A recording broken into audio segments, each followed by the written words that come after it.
people will probably continue to drift in for a few more minutes. I would like us to get started, though, to begin more or less on time. Our guest this evening is David Lawson Jacques. He's a British landscape architect, he's a town planner, and currently he is working with English Heritage as an inspector, or actually their inspector of historic parks and gardens. He's worked a lot both in, as I see it, landscape architecture per se, but he's also done quite a bit of writing. And for any of you who have not been to the library recently, we have a copy of Georgian Gardens, The Reign of Nature. He also has co-authored The Gardens of William and Mary in 1988. And he has written articles for Country Life and Landscape Design, Garden History, and other journals. He currently is on a nationwide tour, and he has agreed to stop off here in Muncie to talk with us some about work in preservation and restoration and the preservation restoration philosophy in the United Kingdom. So there probably are other items that I have forgotten, but I think probably that gives you a general introduction to the work of David Jacques. Without more ado, I present David Jacques.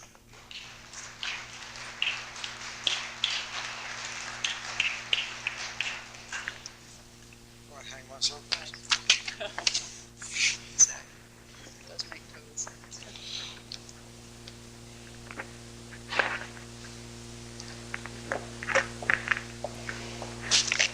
Thank you, Nell. Well, I perhaps ought to say a few words about English Heritage before I go on, because it's probably a new organisation for most of you. Is that all right? Is it loud enough or too loud? Okay, right. Good. English Heritage was set up 5 years ago as a government agency in England. It took on the responsibilities for preservation matters from the central government in England. So it has powers of making lists of historic buildings, schedules of ancient monuments, it compiles a register of parks and gardens, which is one of my duties. It gives grants to repair of historic houses and historic landscapes, and it also has powers of control. So if you have a house or a monument on the schedule or register, then you have to ask permission from English Heritage in order to affect it. So that's where I come from. I'm an inspector in this organisation. That doesn't mean I clip tickets. I do slightly more than that. A fourth function, which I should mention, is that we are an advisory body. We do give quite a bit of advice. We do quite a bit of publication, produce advisory leaflets, and so forth. What I'm going to talk about tonight is really in that vein. It's my role as an advisor in historical preservation of historical landscapes. What I'm going to talk about is how how people view restoration in different ways, depending on who they are, how they come into the subject. Okay. Well, historical garden preservation has undergone some significant shifts in the last 20 years in Britain.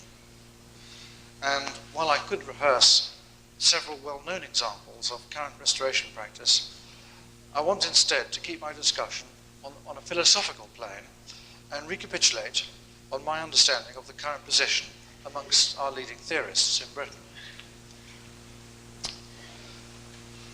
First of all, it will be useful to identify a number of archetypal viewpoints amongst those who have advised preservation or have practiced restoration.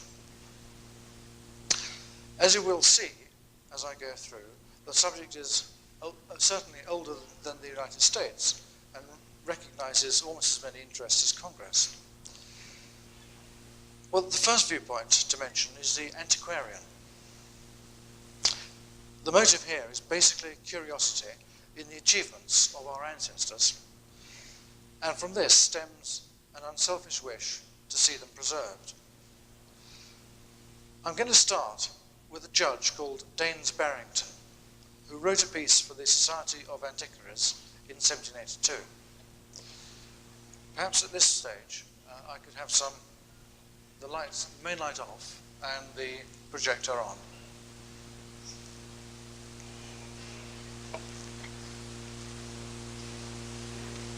Could someone switch the projector on? It's on, right, okay. Success.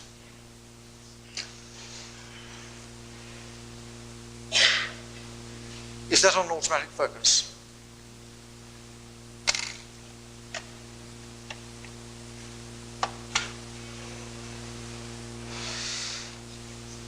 Well, Daines Barrington pointed out the exquisite workmanship of the 1690s ironwork at Hampton Court, and here is an example of that ironwork. And he remarked on the famous maze of the same date, and said it was the only such garden device now remaining after the devastations of Messrs. Kent and Brown. In 1788, his fellow antiquarian, Stebbing Shaw, observed of the terraces at Holme Lacey in Herefordshire that, quote, the gardens to the south front are all in the King William style of fortifications, and as there are so few relics of these sorts of antiquities now remaining, it's a pity not to have the power of such an inspection sometimes. This is certainly a very fit object for that purpose. A couple of generations later, J.C. Loudon visited Hampton Court in July 1833, and he wrote that the gardens are excellent of their kind, and it is to be regretted that they're not kept up, either with sufficient care in point of order and neatness, or due attention to their original form. And here we see the gardens in his day, with the clipped yew trees vastly overgrown, as you can see, and the parterre being used for sitting out and so forth, the flower beds not being kept up at all. The next year, Loudon wrote in connection with Rest Park in Bedfordshire, it's highly desirable that there should be at least one place in the geometrical style kept up forever in high order as a standing specimen of that mode of art.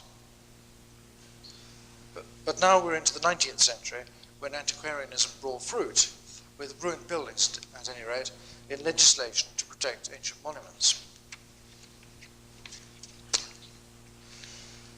Those antiquarians with a romantic turn of mind in the 18th century tended to let their imaginations run away, and were known to compose fanciful histories purporting to prove the connections between such and such a place and the Saxons or the Romans.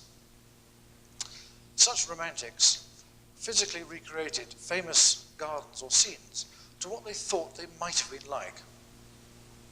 And an early example of this is the 10th Duke of Norfolk, whose garden outside Dorking in Surrey, called the Deepdean, was in a remarkable natural amphitheatre. And you can see the shape of the garden, sort of U shape, reflecting that amphitheatre. And what he intended to do was to change that to what he thought it should have been like. This is how he would have inherited it. He wanted to change that. He wrote in a book of 1769 that no druid could see this beauty neglected, nor doubt that nature had formed it for the adoration of the deity, where sacrifice might be performed with the greatest solemnity. He really let his imagination run away with him here. He thus engaged in a massive afforestation to convert the bare sheep-ridden hills surrounding the Dean, in these areas down here, to the, quote, primitive elegance of the oak groves that he imagined the Druids knew. Romanticism was stronger still in the 19th century, and there are many examples of wishful restoration. The additions to the topiary at Levens Hall in Cumbria in the 1810s. are a well-documented example of substantial embellishment to enhance a 17th century garden. Much of this topiary work at Leven's Hall is not 1690s, in fact, it turns out to be 1810s. One of the greatest romantic influences was Sir Walter Scott. His book, called Woodstock, of 1826, was set partly at Boscobel in Shropshire, where Charles II hid up a tree from the parliamentarians after he'd lost the Battle of Worcester in 1651. Boscobel had been purchased in 1812 by a mill owner called Walter Evans, who was fascinated by this history. However, his attempt to recreate the authentic 17th century look of the place, and here is what remained of his work in late 1960s. His attempt to recreate the authentic 17th century look of the place was really only a reflection of the romantic notions of his day, and, as we now know, bore about as much relation to the facts as Scott's historical fiction. Well, the Romantics recreated places to the owners. That's another shot of Boscobel. The Romantics recreated places to the owner's conception of what they once were.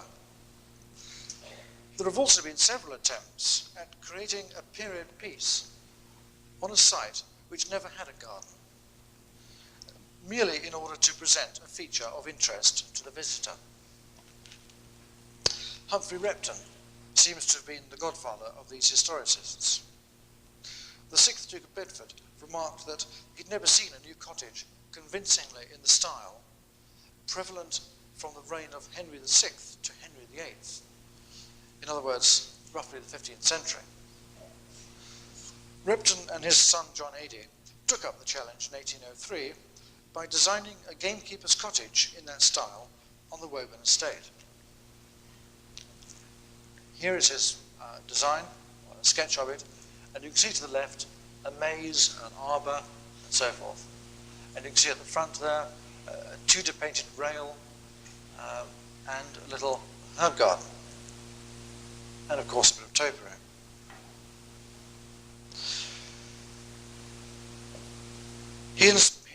Repton inspected the portraits at Woburn Abbey in order to make a selection of plants, and then added some gardens with mazes and other features that were far too elaborate for a house of this size and status.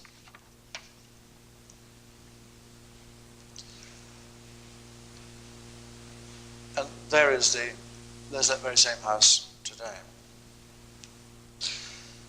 A few years later, Repton designed a very elaborate set of Elizabethan gardens for a place called Balthazar in Staffordshire.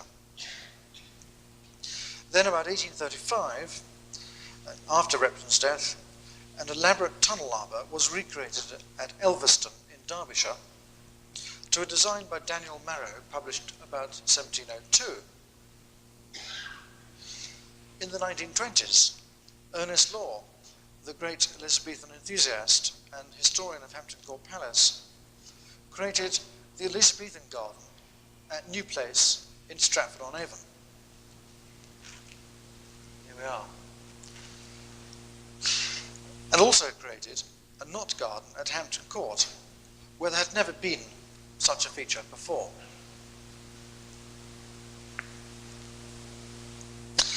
Law's comment about the site of his Hampton Court knot was that it had been a piece of waste ground. This introduces us to a more modern motive of the historicists, to improve the appearance of unsightly areas. The National Trust began with restoration, starting at Moseley Old Hall in Staffordshire in 1963. There, the, quote, rubbishy surroundings of the house have been laid out in a style and with plants that might have greeted Charles Stuart staying here on his flight from the Battle of Worcester. This is a place quite near Boscobel. The Ancient Monuments branch of the Office of Works, which is the direct predecessor of English Heritage, had meanwhile carried out a further recreation at Boscobel, the famous place of concealment of Charles II, already mentioned. When the architect Harry Gordon Slade first saw the gardens in the late 1950s, they were, as he recalls, totally derelict. And you've seen a survey a few slides ago. He thought that the paths and gnarled dwarf box that he saw remained from the late 17th century, although admittedly in a degenerate form. Actually, he was wrong, because unbeknown to him, they'd been installed by the romantically inclined 19th century owners.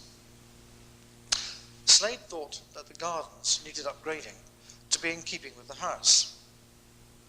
And he reckoned, and here's his plan, he reckoned that enough remained to guess at a reconstruction. And in 1967, he devised a scheme of recreating the beds as not designs.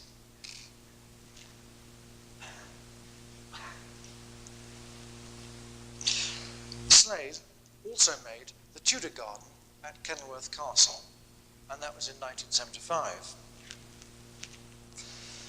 The castle's great heyday was when the Earl of Leicester invited Queen Elizabeth to see Kenilworth with its new buildings and garden. And there's a 17th century view. That's the only record we have of the Elizabethan garden. You can see it at the top of the slide. However, Slade found only a rundown orchard.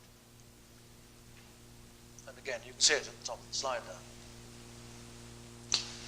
He disliked the prairie look achieved by felling of the diseased fruit trees. And in fact, that is a survey of those varied fruit trees. And he proposed that the Earl of Leicester's garden, as he was going to call it, should be reconstructed in order to reintroduce some of the grandeur of the space. That's his plan. Unfortunately, archaeology revealed absolutely nothing.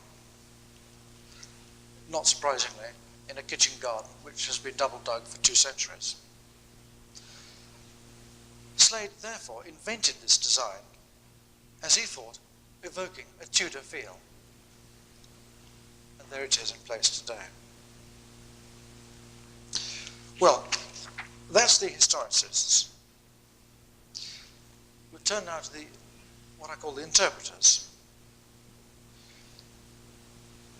And I'll talk about Slade a bit more, because although he saw his works in terms of the benefit to the monument, rather than to visitors, his new garden at Kenilworth otherwise comes close to an attempt to interpret the site for the benefit of the public, and that is to explain what the surroundings of a castle or country house once looked like.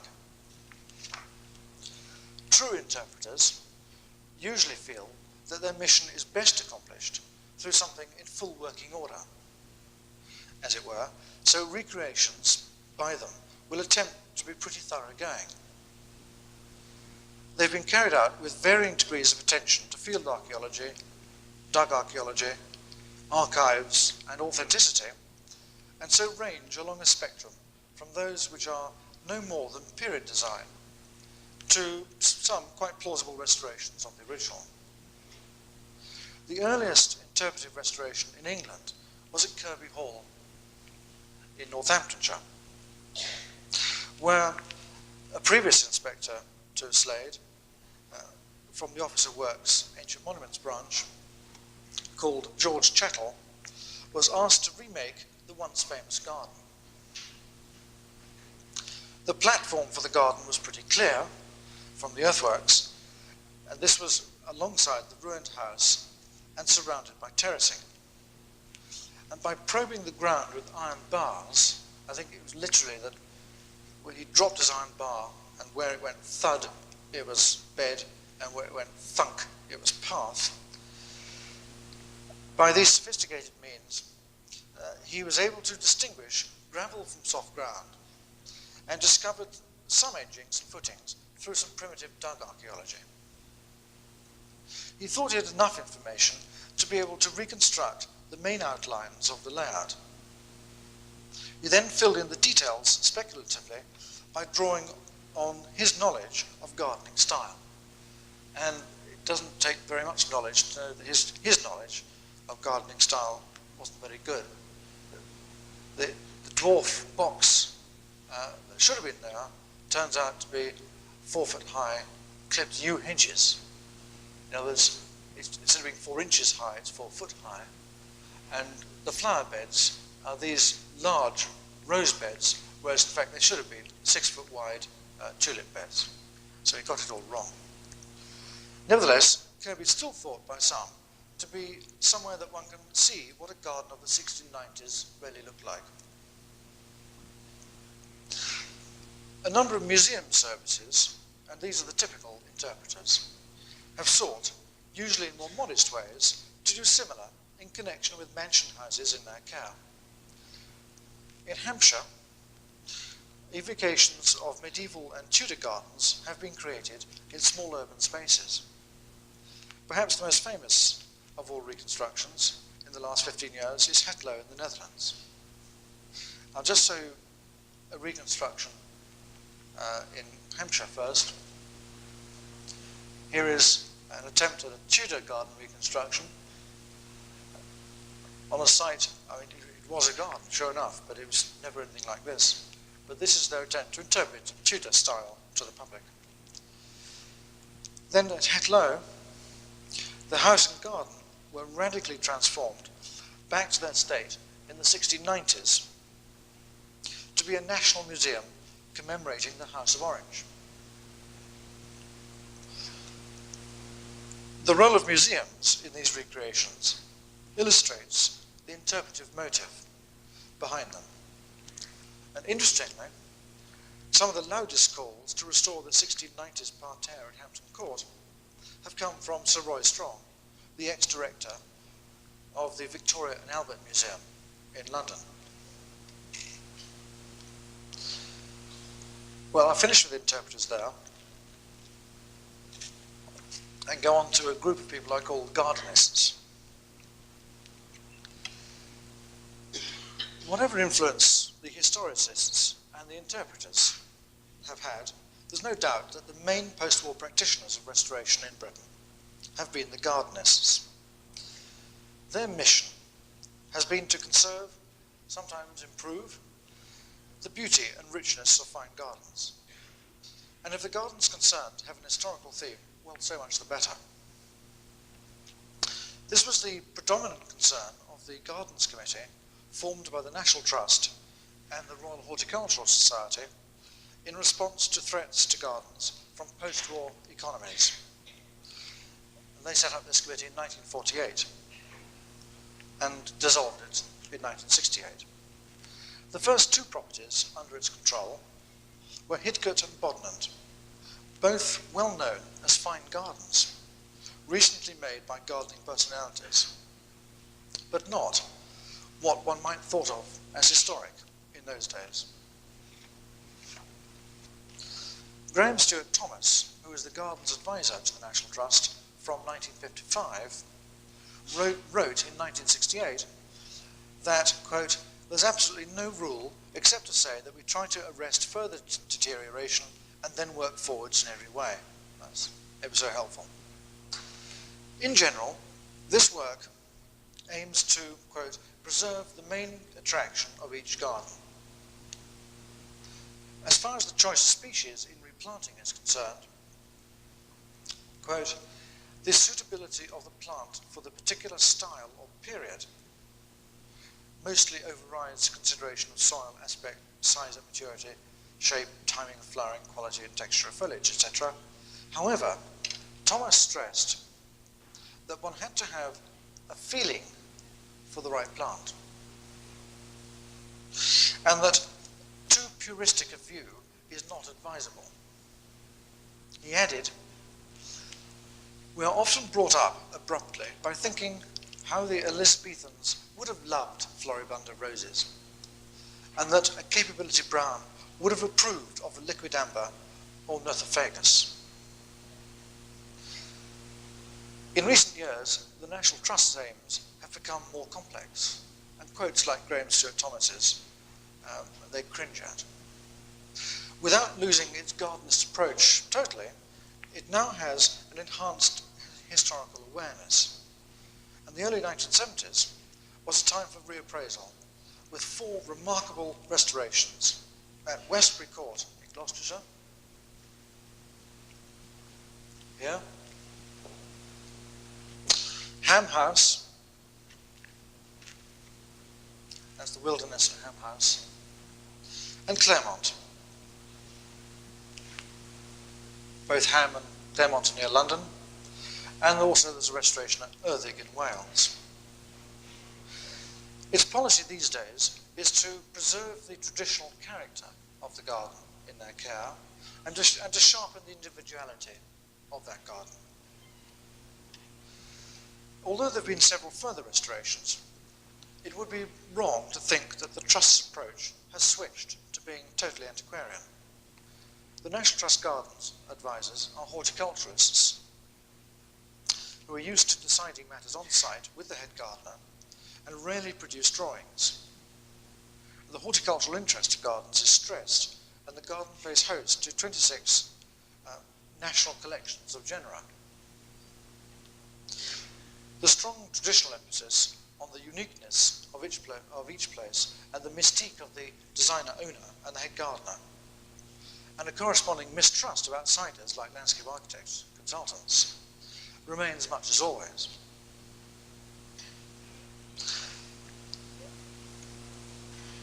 Well, another category I should touch on are what I've called the associationists. Turning now to those landscape architecture consultants, I think it's often forgotten that the British theorists of landscape architecture in the 1930s, by whom I primarily mean Christopher Tunnard and Frank Clark, derived great inspiration from history and studied it very carefully.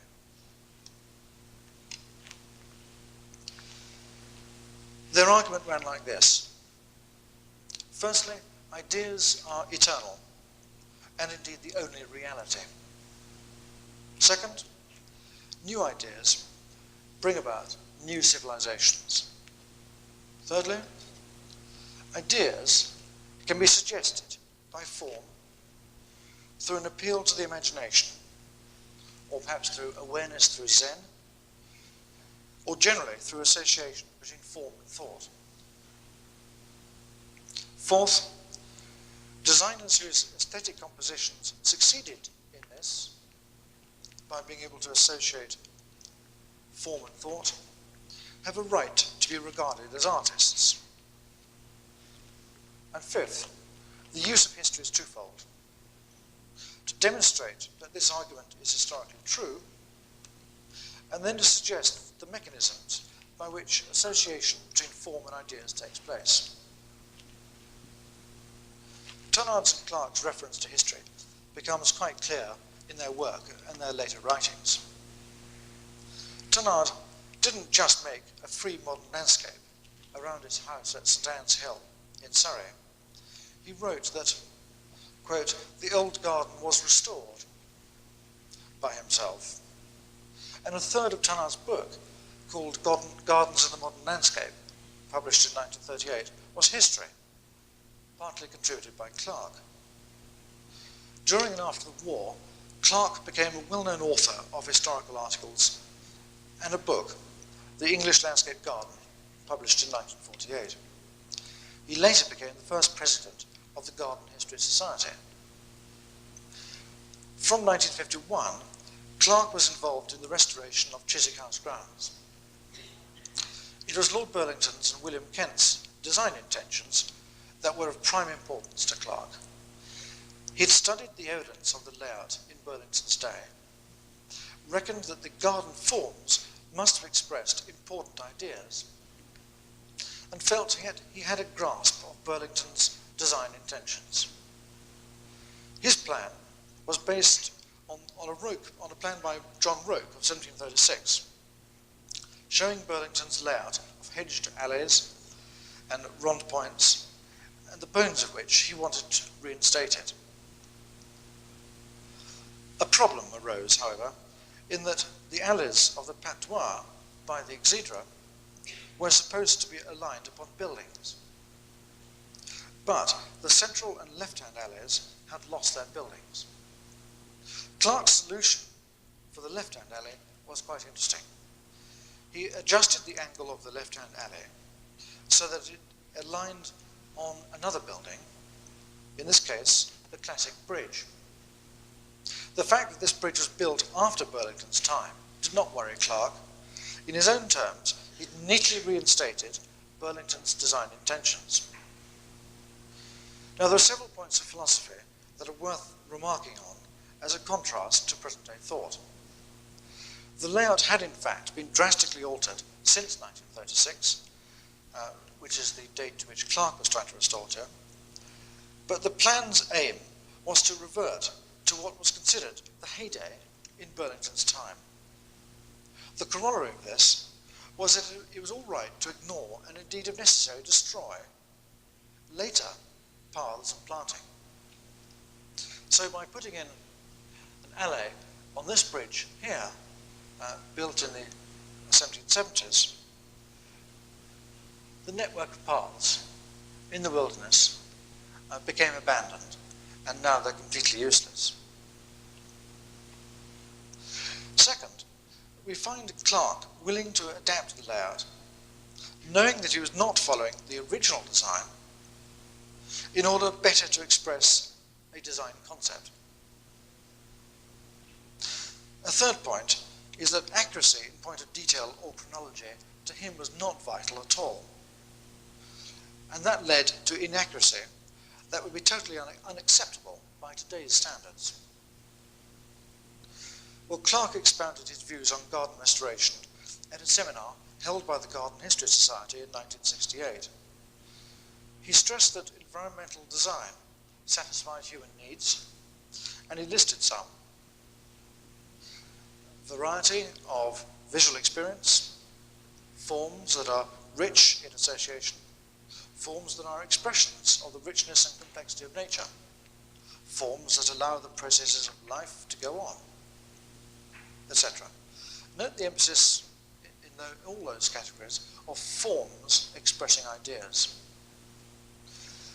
Some older landscapes could still meet these human needs, but restoration was increasingly relevant, he wrote.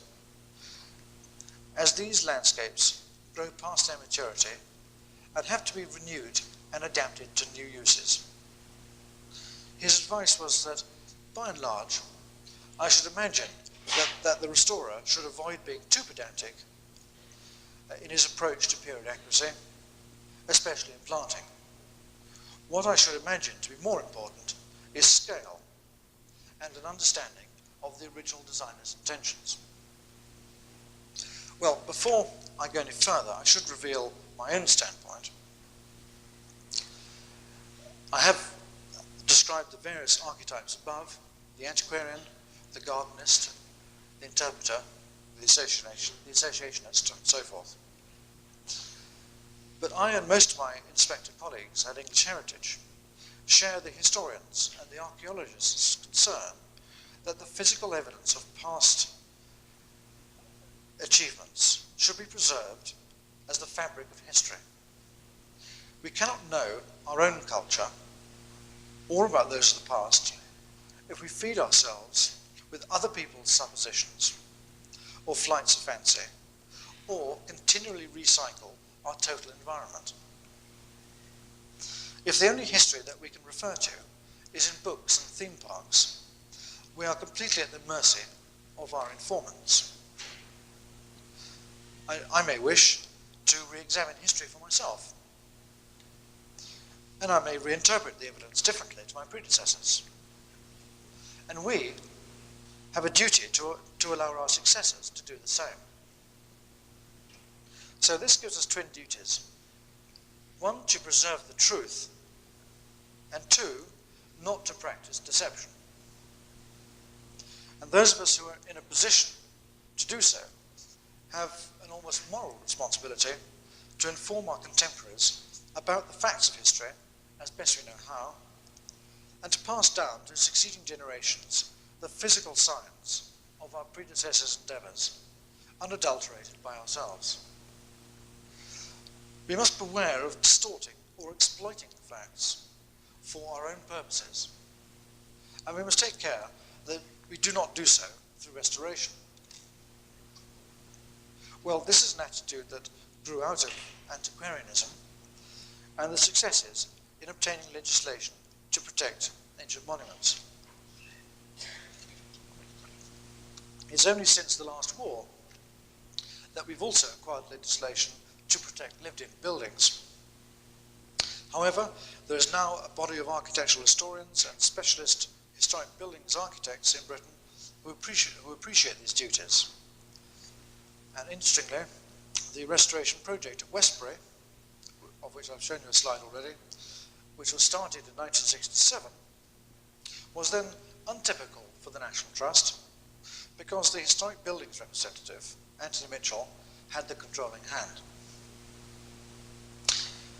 There had been at Westbury a good garden of about 1700, the outlines of which remained in a derelict condition. And Mitchell made a fairly rigorous attempt at repairing the garden accurately to something like its former appearance. And the current desires amongst English heritage inspectors for archaeological evidence and accuracy is part of this mood, which is international. If the Florence and Venice charters produced by Icamos mean anything.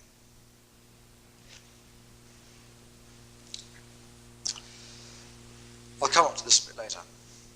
Well, before going much further, I'll have to distinguish the various types of garden restoration by specific names. And I need to do this if I'm to comment further upon them. I should say, incidentally, that terminology in the garden restoration field is in a pretty dire state. Not only is it different between different languages, which one might expect, but even within English-speaking nations. Fortunately, I can here avoid the problem of the British terms preservation and conservation meaning exactly the other in North America. And I'll go on to the terms such as restoration, recreation, and adaptation. Terms used in referring to the main classes of intervention in sites of former gardens. And there are, of course, which I should mention, historicist gardens on new sites as well, and these I'm going to call period gardens. Well, the term restoration refers to attempts to return a park or garden accurately to a state it was once in. Recreation is using the space of a former garden in order to remake another. And adaptation is to adjust the use or detail of an older garden to suit modern purposes. I'll talk a bit more about those three categories now. Modern restoration is the attempt to return a garden to a state in which its original aesthetic or historical value can better be appreciated. And in Britain, this hinges on the current concept of repair. This term, i.e. repair, has been central to buildings restoration grants in Britain for 35 years and can only take place where there's a good knowledge of the original details, enabling accurate repair through minimal loss of original fabric. In fact, there's a spectrum of restoration from light repair at one end, and which in the case of a garden may be little more than informed and sympathetic maintenance, right through to heavy repair, which shades into reconstruction. There are other sorts of restoration not based on accurate repair, of course. And I've cited the modern movement thinkers like Frank Clark, with their concern only for the original design intentions, which they saw in terms of general form and not accurate detail. I've also cited the gardenist approach, with its concern to revive the feel of a place as a garden, and again, less concern for accurate detail. Those forms of restoration I refer to as restoration in spirit. Now, recreation comes in various forms. And I want to start with speculative reconstruction. George Chettle, who, as you remember, was the person who did the garden at Kirby, had worked in America for some years and had probably seen speculative reconstruction at Williamsburg. He then tried it himself with his planting at Kirby. And in many cases, we're still trying to do it today, because even in a well-documented garden, we do not know how to replace all details with accuracy. We do not leave out those parts of a garden, but invent authentic-looking period detail, hopefully based on better research than Chettle could draw upon. Indeed, there's been a great advance in our understanding of planting design in recent years, which helps the progress of restoration enormously. Then there is period design, whereby the forms of an historic park or garden are created with the attempt to restore to an actual earlier layout. Sorry, without the attempt to restore to an actual earlier layout. And then there's new design, which makes no pretense to seem historic at all. All forms of intervention, other than outright destruction, must fit within one of the above categories, and may display, but of course, may display elements of more than one. Well, I'll say something now about the purpose of theory in garden restoration. I often find it surprising that Britain has such a reputation for fine gardens, and that foreigners are wont to see Britain as a mecca for garden conservation. It may be well founded, but I suspect that it's partly based on sentiment, and partly on the acknowledged fact that Britons over 40 are absolutely nuts about gardening. What Americans I know have found when they arrive is a wonderful history, certainly, but it's mostly unsupported by present-day care. On conservation issues, they found that the English are reserved and curiously reluctant to discuss or write things down. The English, on the other hand, retaliate by regarding themselves as displaying judgment, whereas Americans are only too keen to expose the lack of theirs, as shown by the copious PhDs that pass for academic discourse. Well, I, for one, certainly acknowledge my own countrymen's deficiencies. Indeed, there's no substitute for analytical discussion of any subject in order to sort out what we really feel about it. And as far as garden preservation and restoration is concerned, this discussion must help us on the following matters. First, what are the problems that force us to devise a philosophy for garden restoration? Second, what, if anything, separates gardens philosophy from buildings philosophy? Third, what is the nature of historical value in gardens? Fourth, how are the different aspects to historic value to be resolved if they conflict? And fifth, what intervention with the fabric of a garden is justified? Well, on the question of problems that force us to devise a philosophy, I'll now say a few words. I've said before that interpretation of history and archaeology gives us twin duties: to preserve the truth and not to practice deception. So destruction and deception are thus the serious crimes. And I'll say a little bit in detail about destruction.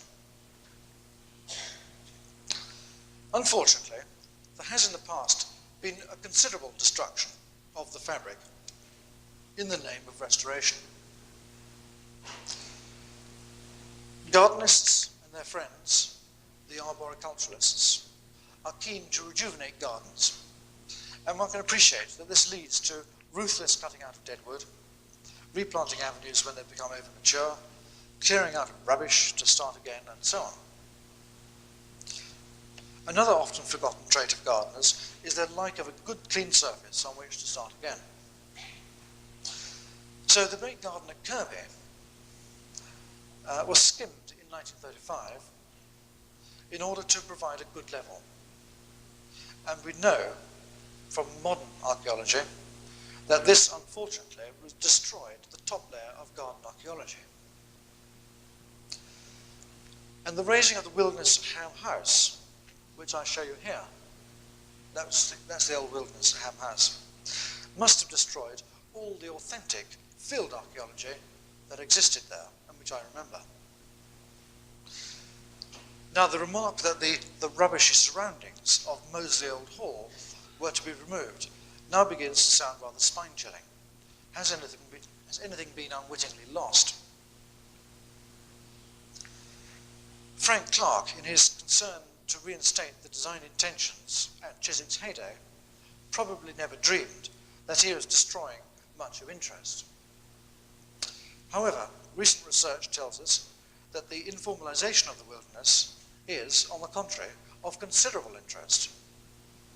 Unfortunately, Clark's hedged alleys, cutting across the winding paths of the 1780s, forced the abandonment of those paths and effectively meant the loss of what was still, even until the 1950s, a recognizable 1780s wilderness.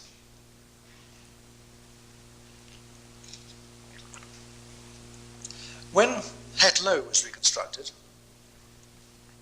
the potential role of garden archaeology was not yet appreciated, and the designers drew up their reconstruction plans with the help of old maps and drawings and from the gardening manuals of the time. In some places, removal of sand overburden by bulldozer encounters stonework that tended to correlate with the reconstructions on plan, but nobody was seriously looking for finer-grained archaeology, and it went unrecorded whether there was any archaeological evidence of the parterre paths and beds. One has to ask oneself, is the Het Low garden a garden of the 1690s or one of the 1980s? Well, one shouldn't necessarily criticize these instances. They were acting in good faith according to the standards of their time and their peers. However, according to my standards, today, all these instances have broken the cardinal rule of the historian not to destroy original fabric. An important lesson is that there must be some guidelines on if and when losses are to be justified.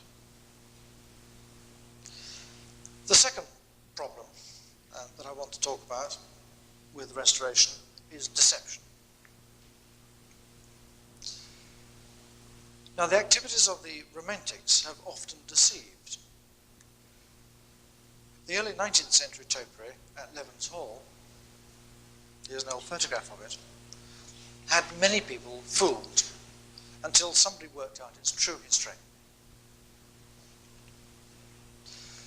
Then the Sermon on the Mount at Packwood House is of slightly later date and fooled Sir Reginald Blomfield in the 1890s. He wrote in the third edition of his Formal Garden in England that, quote, "The most remarkable instance still exists at Packwood in Warwickshire, where the Sermon on the Mount is literally represented in clipped yew.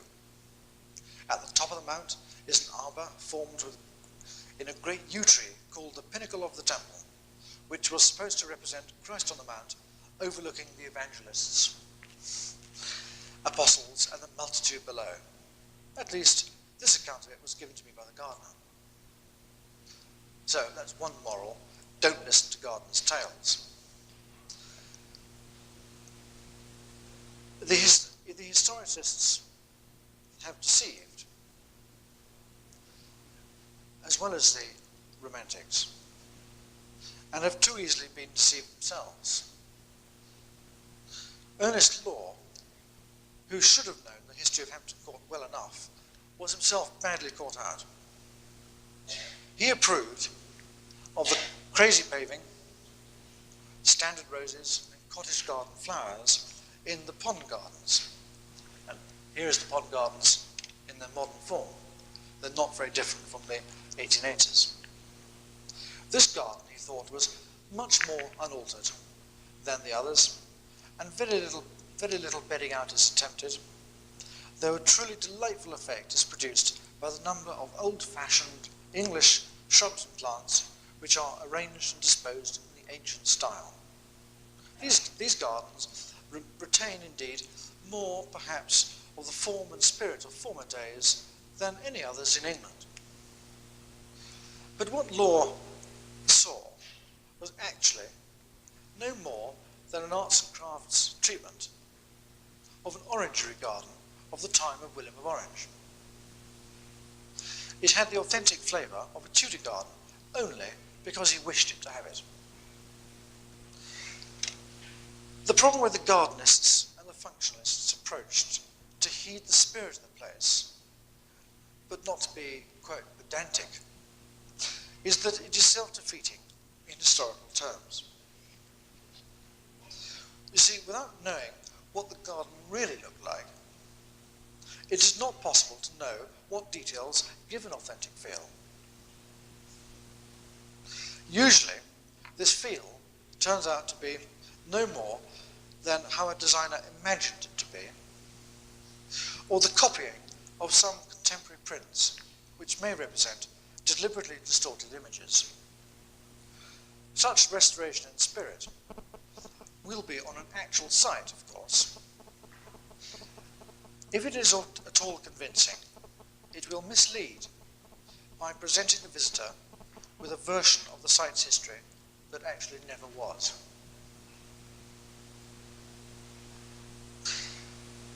Now, what about buildings restoration philosophy? Can that help us at all? Nowadays, buildings restoration philosophy is very strict on not destroying fabric and on not deceiving. So surely the rules for buildings can be applied verbatim to gardens. Well, unfortunately, no. The established principles in practice in the treatment of buildings are based on the probability that a well-made and well-maintained building can last for many centuries. The phrase, conserve as found, or in America I suppose it would be preserve as found, is heard. A philosophy of built monuments that assumes that the retention of the remaining fabric into the long term is feasible. Another attribute of buildings is that they provide their own record of themselves. So the lack of a paper record does not significantly prejudice the value of a standing building. And so recording is not a vital concern of the architectural historian until major repairs or demolition is imminent. Last, provided enough of the building remains, little imagination is required to see what the original buildings originally looked and felt like. Any good architect could visualize it for himself. Now, these assumptions may still be appropriate with gardens of an architectural nature, but where, as is usual, the fabric of a landscape mutates and decays, one cannot preserve as found. You do need a good record before the garden changes, and you do need imagination to visualize what it once looked like. Clearly, if the retention of gardens is to be a practical proposition in the long run, there needs to be some reworking of the usual precepts in building conservation. And in brief, the greater ephemerality of planting and flimsy garden structures forces the questions of restoration and recording much more into the limelight. Well, I'll say a word now about the nature of historic value in gardens, because this needs to be sorted out before we can take the argument any further. The main aspect of historic value encountered with buildings and monuments, including parks and gardens, and which is thus the most familiar to building conservationists, is the archaeological ethic. From this viewpoint, the garden is a form of historical document, and what remains of the original fabric is primary information. Provided that the history of the fabric is clear, it can be relied upon absolutely to provide unadulterated facts. There may also be information concerning craftsmanship, materials, and other matters locked up in the original fabric, and which may be of interest now or to succeeding generations. Loss of fabric through heavy repair or removal could deplete the body of historical information, and the significance of which may not be readily appreciated at present.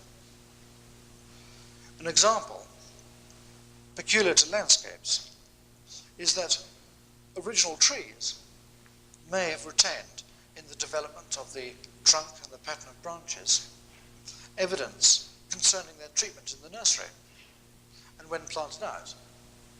Such things as topping, training, and topiary. These can be, evidence of this can be retained for hundreds of years in the tree. So that's the archaeological ethic.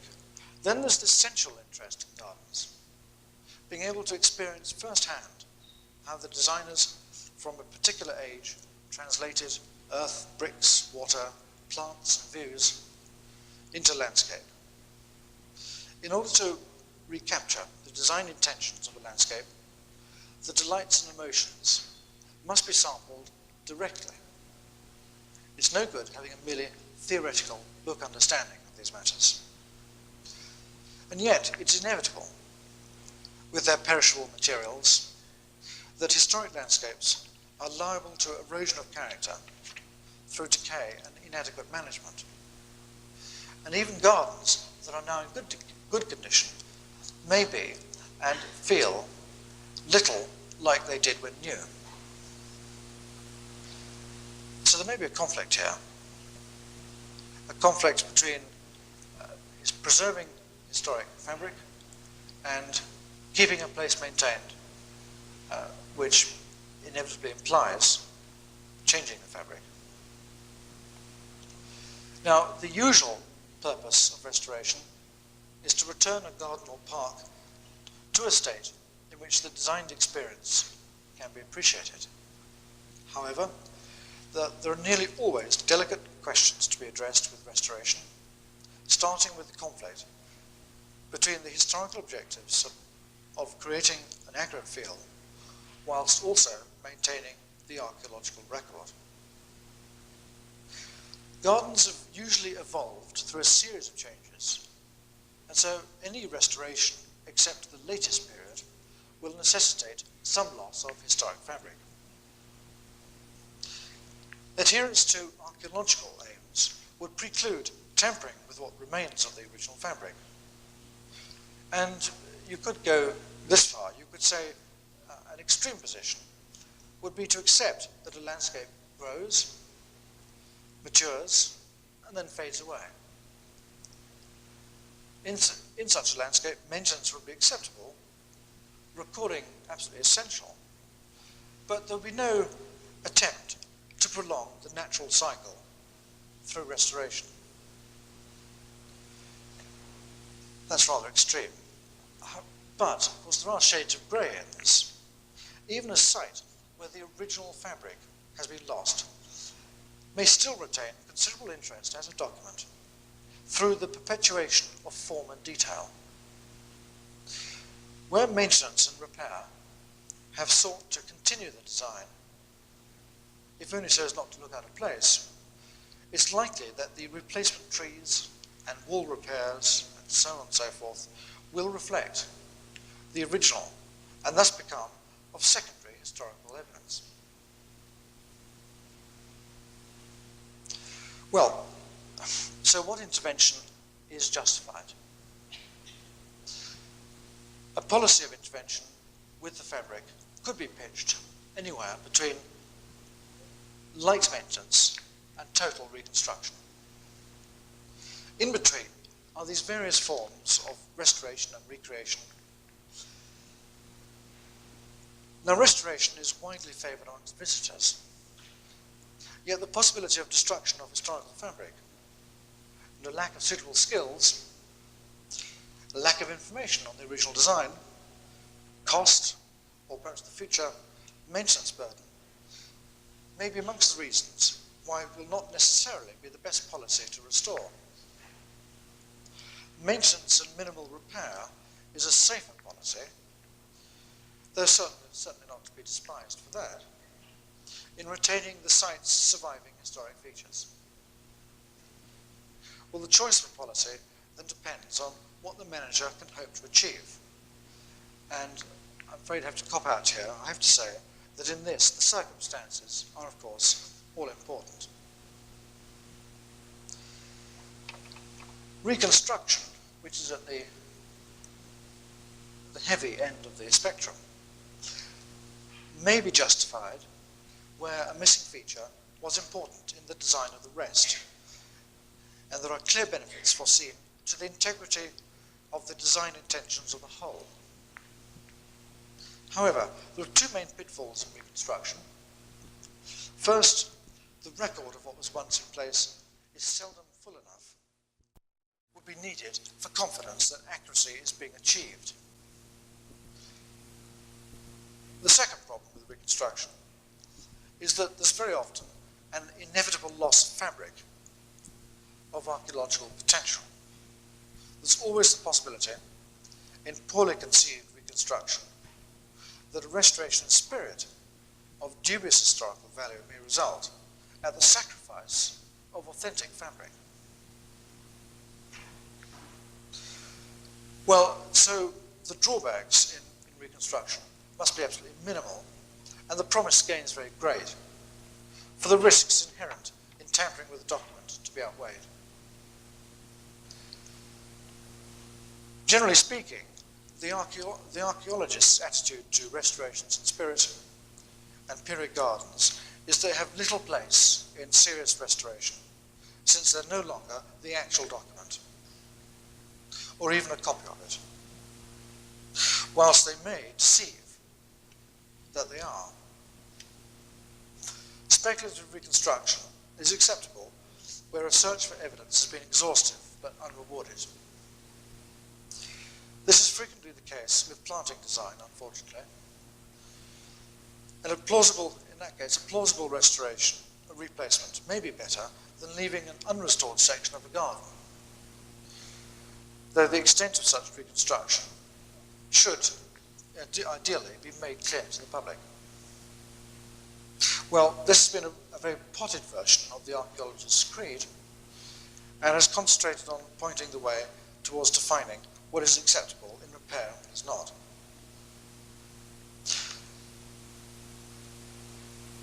I want to end by saying that the conservation of gardens also depends crucially upon the state of the record. Records of the garden as made and of the designer's intentions, of later changes and the reasons for them, then stock taking when the property comes into the possession of the manager. All these require interpretation of old records and the making of new ones. This is a much more prominent aspect with gardens than it is with buildings. I can't go into it, of course, but it could be the subject of another lecture in itself. Thank you.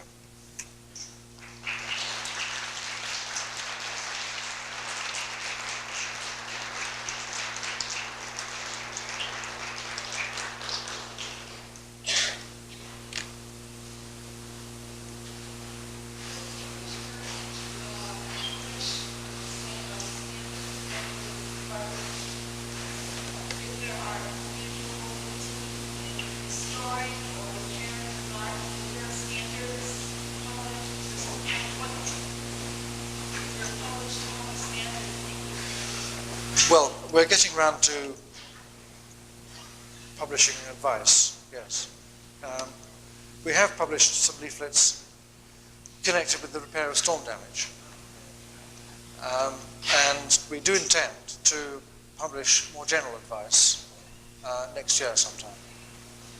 Yes. But there's nothing beyond the storm damage advice published at present.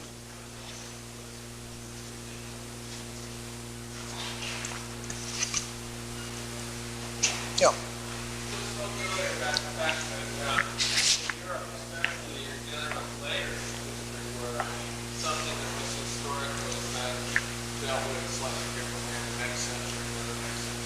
Yes.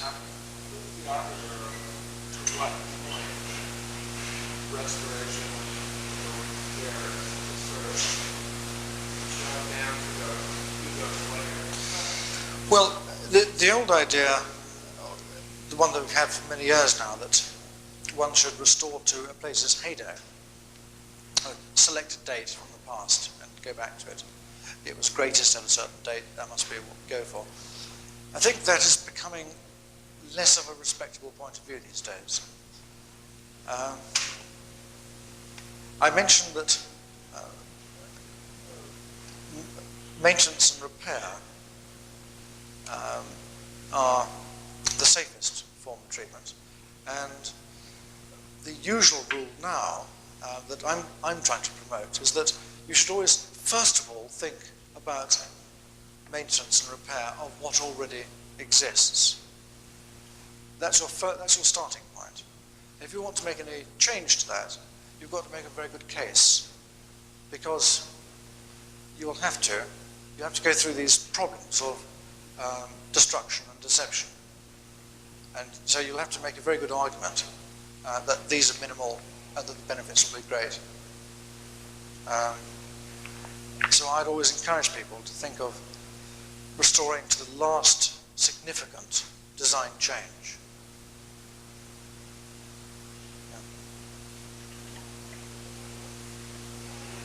Any other questions? Dawn? Sorry?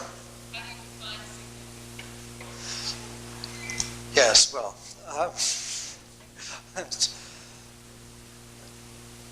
that is a difficult question, philosophically, to know what is an important design change, a significant design change or not. In practice, you find that a lot of changes that you see are done without any understanding of the nature of the landscape. They're done by the forester or the gardener who sticks a few dwarf conifers in or something. And these changes are not of any, they would never stand up as being something of design merit. The difficulties come where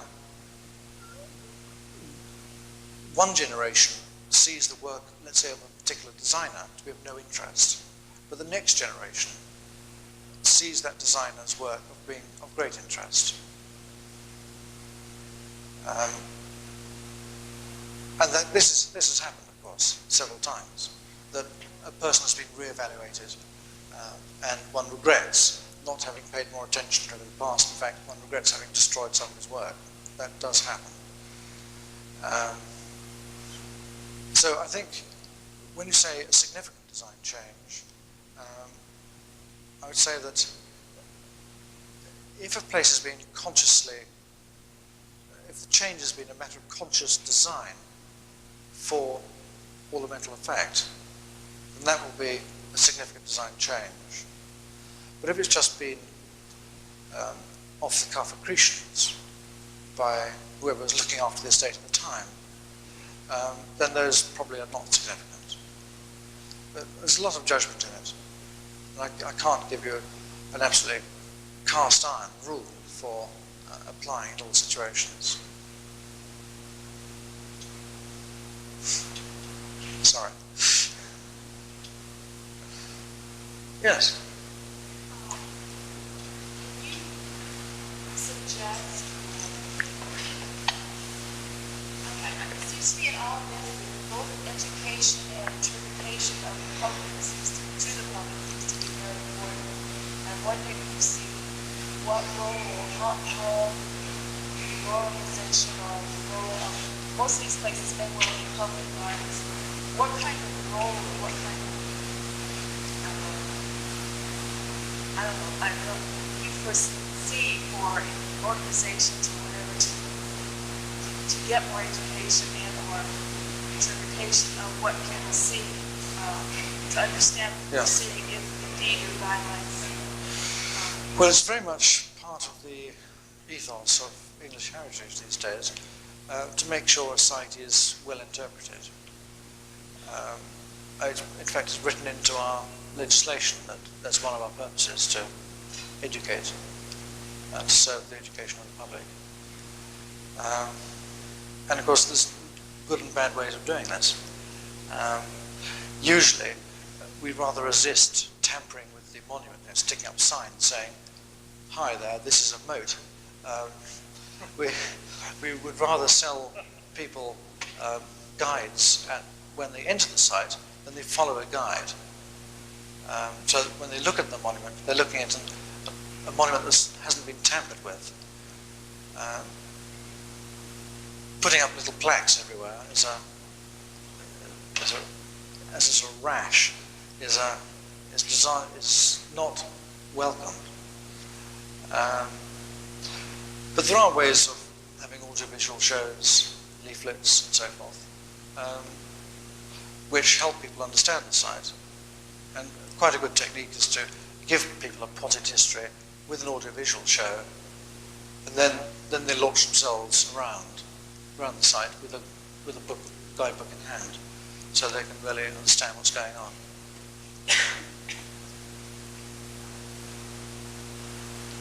Does that answer your question? What was the bit that I didn't answer? I'm thinking that other than just being on the site, is there other general ways that people come to a place with already possibly a mindset or an expectation, Yes. or perhaps no expectation, but expecting a statement or something. And in order to keep things, it seems like if there's going to be an ethics, we have to have a continual integration of education of various parts of the public, possibly with the horticultural and the educational parts of society. I don't have anything specific, but it seems like it's just waiting for somebody to get right on the side or something. Well, I've certainly noticed parallels between restoration in America and restoration in England, where the historical ethic is just one interest group. You have to recognise that there are many other interests concerned with landscapes, and you can't just assume that everyone is too keen on restoration. I mean, there's the doggy lovers; they're not keen on restoration generally. There's the Audubon Society, the bird watchers, drug pushers. They all love overgrown landscapes. And you mustn't assume that historians have got unreserved right to tamper with landscapes.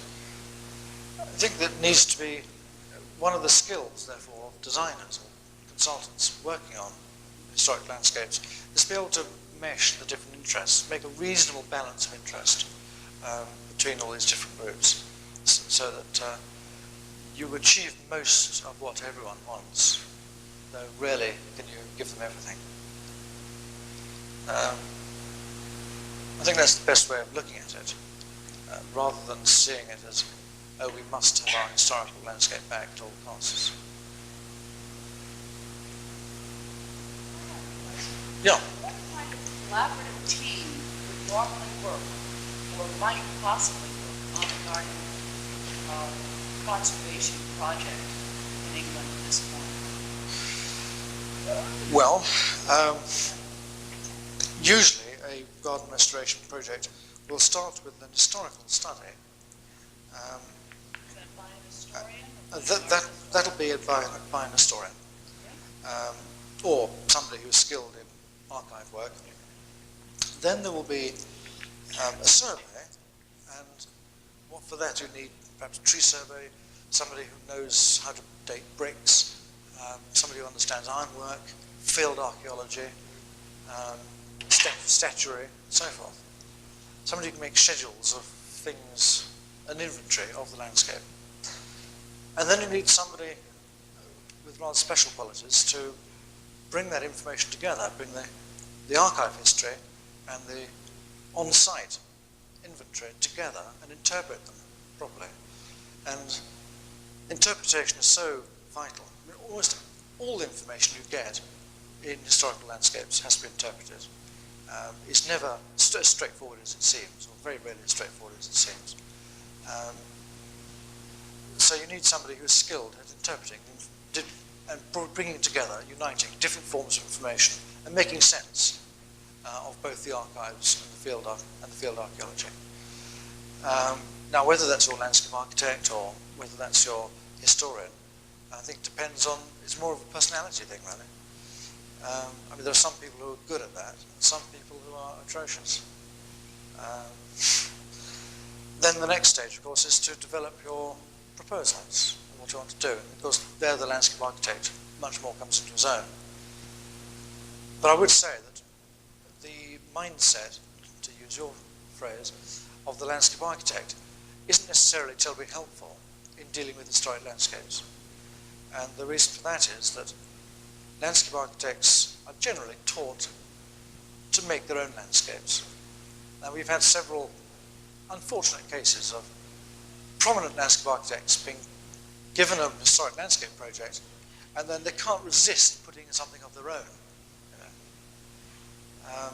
Usually under the argument, well, landscapes can't stand still, why shouldn't we put in something of our own date? I think you need, the person who deals with historic landscapes has got to have that humility that allows him to work with somebody else's design.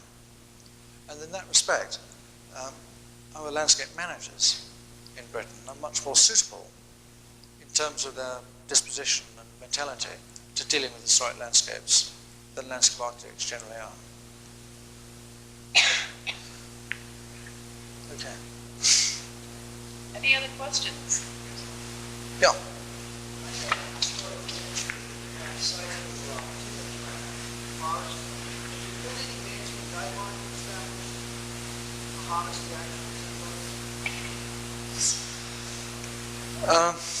Some of our great landscape parks have large areas of park woodland and belts and so forth.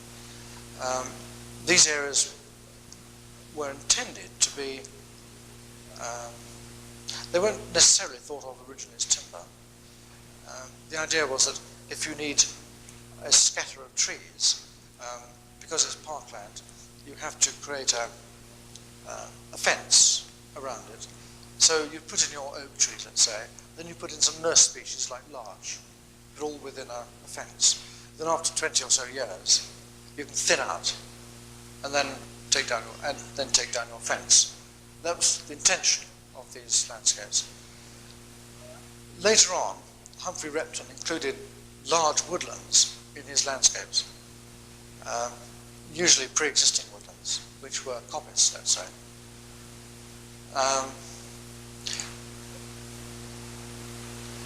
Generally, a fairly straightforward forestry practice is acceptable in these much larger woodlands. The trouble comes where the design really intended there to be just a few trees or single trees. And of course, treating a single tree in a landscape as a piece of timber is disastrous for that landscape. But it's not disastrous for large blocks of woodland, especially if we manage to work out a system of uneven age structure and cyclical felling and so forth. There aren't any guidelines, in fact, though some landscape architects have devised systems for uneven age structure plantations on the woodland.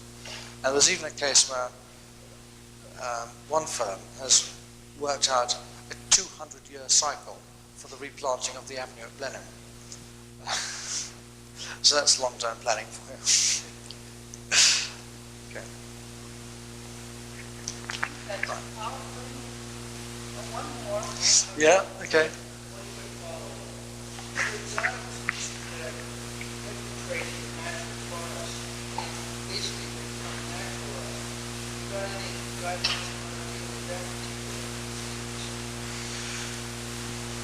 Well, we have the main invasive species in Britain is Acer pseudoplatanus, what we call sycamore, not the same as your sycamore. It's a maple from Central Europe.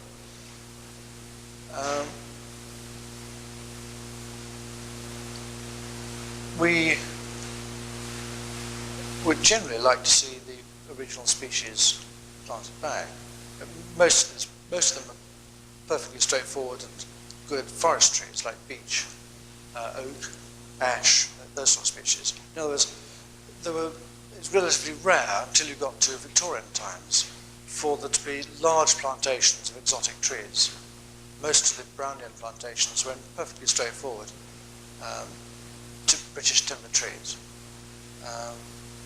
It gets different from about 1820 onwards, when you may get arboreta and pine-eater, where there was large selections of, let's say, North American conifers and Chinese plants and so forth.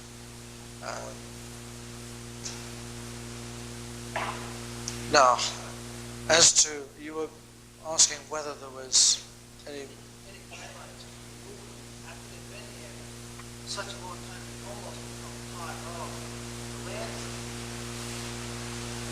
Yeah. Come up with any way to deal with that. The more originally planted as part of the design, and yet today they are part of the design. Should they be removed? Should they be Well, I mean, we generally try to phase them out. There are some cases where large trees have been simply removed. I showed you the slide of Claremont, where there were cedar trees in that view a few years ago, and one night the National Trust went in and chopped down the cedar trees. Nobody noticed. That's rather an extreme example, but usually one would just not encourage, let's say, sycamores, and one would try to phase them out at the time. There may, on the other hand, I mean, there's no straightforward answer to this, because there may be cases where it's a good idea to clear fell, in which case you get an excuse to get rid of all your invasive species. I find it difficult to give a perfectly straightforward answer to you, because the circumstances we come across are really so various.